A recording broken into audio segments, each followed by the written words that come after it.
Punjabi singer Sidhu Moosewala के हत्यारे gangster Goldy Brar ने एक बार फिर से अब जान से मारने की धमकी दी है। गोल्डी बराड़ अब उत्तराखंड पहुंच चुका है। उत्तराखंड पहुंचने का मतलब ये है कि अभी तक गोल्डी बराड़ के नाम से धमकी भरे कॉल जो आते थे वो खासतौर से दिल्ली, पंजाब, हरियाणा और राजस्थान के अंदर देखने को मिलते थे, लेकिन अब गोल्डी बराड़ उत्तराखंड पहुंच चुका है। यानी कि गोल्डी बराड़ के नाम से उत्तराखंड में भी जान से मारने की धमकियां दी जा रही हैं, साथ ही रंगदारी की रकम मांगी जा रही है। गोल्डी बराड़ से पहले लॉरेंस बिश्नोई गैंग की दहशत उत्तर प्रदेश और उत्तराखंड में देखने को मिली थी, लेकिन गोल्डी बराड़ का नाम उत्तराखंड में शायद पहली बार लिया जा रहा है। दरअसल उत्तराखंड के एक डॉक्टर हैं, उनसे गैंगस्टर गोल्डी बराड़ के नाम पर फोन किया गया और उनसे रंगदारी मांगी गई और नहीं देने पर जान से मारने की न सिर्फ उनको धमकी बल्कि पूरे परिवार को जान से मारने की धमकी दी गई है। अब देखिए, एक सवाल उठ रहा है। एक अकाउंट नंबर मिला है, गोल्डी बराड़ के नाम का बताया गया है और उस अकाउंट नंबर को बताया जा रहा है कि इसमें सारे जो अमाउंट हैं जो गोल्डी बराड़ की तरफ से मांगे गए हैं पैसे, इसमें ट्रांसफर कर दिया जाए। अब जब पुलिस ने उस पूरे मामले की जांच पड़ताल की तो निकलकर सामने आया है कि वो अकाउंट नंबर जो गोल्डी बराड़ ने तथाकथित रूप से उस डॉक्टर को दिया है कि इसमें पैसे डिपॉजिट करा दो, वो अकाउंट नंबर बरेली यूपी में जो पड़ता है वहाँ की एक महिला के नाम से है। अब इसमें उस महिला का रोल है या नहीं है, ये जांच का विषय है, लेकिन गोल्डी बराड़ के नाम पर रंगदारी जो मांगी गई है उसमें कहीं ना कहीं अब ये झोल निकल कर सामने आ रहा है कि गोल्डी बराड़ के नाम का हो ना हो इसमें इस्तेमाल किया गया है।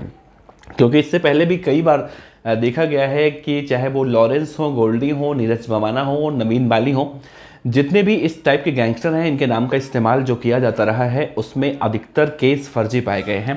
तो इस पूरे मामले में भी जांच पड़ताल की जा रही है कि क्या वाकई में गैंगस्टर गोल्डी बराड़ इसमें है, इस पूरे केस में, या फिर उसके नाम का इस्तेमाल किया गया है। वैसे मौजूदा वक्त में गोल्डी बराड़ का इंटरव्यू सोशल मीडिया पर वायरल हो रहा है। उस इंटरव्यू की चर्चा अगर हम करें तो उससे पहले एक चीज़ और मैं भूल गया।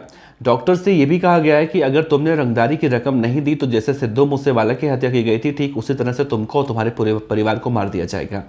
फिलहाल वो डॉक्टर साहब अपना एक क्लिनिक चलाते हैं और डरे हुए हैं बहुत। अब उन्हें समझ में नहीं आ रहा है कि ऐसा कैसे उनके साथ हो गया, उनका नंबर कैसे गोल्डी बराड़ को मिल गया। ये सब जांच पड़ताल का विषय है, इस पर जांच पड़ताल की जा रही है। लेकिन अब देखा जा रहा है कि गोल्डी बराड़ की दहशत लगातार पिछले कुछ महीनों से, यानी कि सिद्धू मूसेवाला की जब हत्या हुई उसके बाद से गोल्डी बराड़ की दहशत लगातार बढ़ रही है और गोल्डी बराड़ के नाम से पूरे देश भर में अलग अलग हिस्सों में इस तरह से रंगदारी मांगी जा रही है।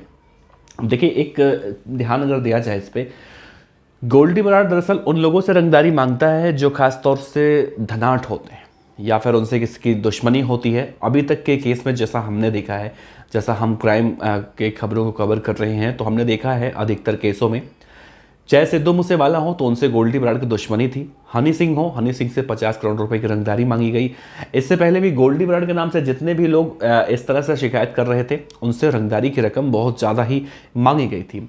लेकिन इस केस में थोड़ा सा अलग दिख रहा है। वो डॉक्टर उत्तराखंड के हैं, उनका गोल्डी बराड़ या फिर उनसे कोई नाता नहीं है और अचानक गोल्डी बराड़ को उनका नंबर कहाँ से मिल जाता है, ये बहुत चौंकाने वाली बात है। फिलहाल पुलिस इन्वेस्टिगेशन कर रही है। गोल्डी बराड़ का जो इंटरव्यू अभी हाल ही में वायरल हुआ है जिसके बारे में हम चर्चा कर रहे थे उसमें वही कह रहा है वो कि सलमान खान को जान से मारने की धमकी एक बार फिर से दी है, सिद्धू मूसेवाला की हत्या की बात कबूली है।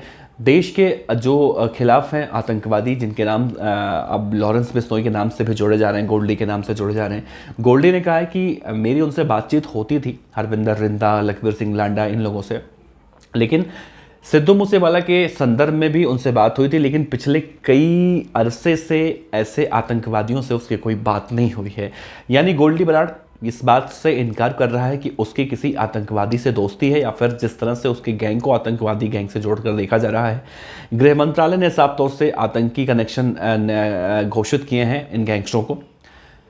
तो गोल्डी बराड़ एक सिरे से इसे डिनाई कर रहा है, लेकिन लगातार देश के अंदर जो इस तरह की खबरें सामने आ रही हैं, गोल्डी बराड़ के नाम पर धमकी, लॉरेंस बिश्नोई के नाम पर धमकी, नीरज बवाना के नाम पर धमकी, Naveen Bali, Sampat Nehra, A to Z जितने गैंगस्टर हैं इन सब के नाम पर धमकी। कई केस में हमने देखा है जब धमकी देने वाले गिरफ्तार होते हैं, किसी भी तरह से गिरफ्तार जब होते हैं तो ज़्यादातर केसों में फर्जी पाए जाते हैं।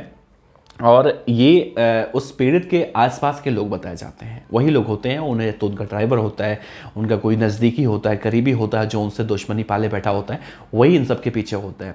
लेकिन उत्तराखंड वाले केस में, जिन्हें डॉक्टर साहब को सिद्धू मूसेवाला की तरह जान से मारने की धमकी दी गई है, इस केस में क्या कुछ सच्चाई निकल कर सामने आने वाली है, ये अपने आप में एक बहुत जांच का विषय है। इस पर जांच पड़ताल की जा रही है, बहुत जल्दी इसका खुलासा हो जाएगा, ऐसा कहा जा रहा है। तो देखना है होगा क्या कुछ निकल कर सामने आता है। अगर आप BDF न्यूज़ देख रहे हैं अभी तक, तो आपका बहुत बहुत शुक्रिया, और जिस तरह से आप लगातार अपने विचार रखते हैं, उसके लिए भी बहुत बहुत आभार। तो ऐसे ही देखते रहिए। नमस्कार।